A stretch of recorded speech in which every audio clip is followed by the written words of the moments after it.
Well, so let's talk a little bit about shallow areas like the top 500 meters of the subsurface. It's vital for geothermal, but as an industry, the importance of understanding it seems to be overlooked. So tell me about how FTG works in the shallow sections and why that is actually so important. So full tensor gradiometry excels in identifying density contrast closer to the source. And the closer to the source, the better the signal. So, and the top 500 meters, it's a significant challenge for seismic reflection methods, as they're often weathering surfaces or unconformities or complex structures that scatter reflection waves. That's in close proximity to the source and the receivers, it makes it very complicated for seismic imagers to process that.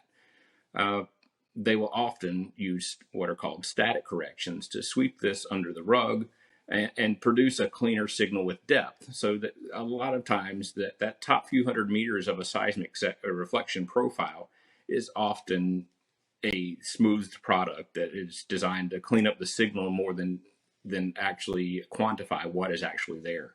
And the full tensor gradiometry, it's going to detect basically anything between the plane, the terrain, and what is below that. So we have algorithms set to actually correct for the terrain surface.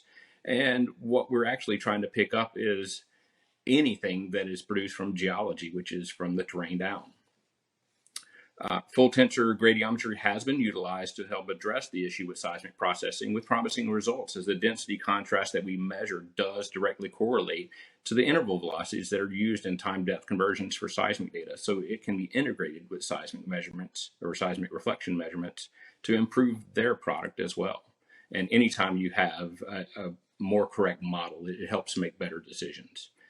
And with respect to geothermal assets, the top 500 meters contains many of the anomalies we expect to see that are related to either alteration or shallow faulting.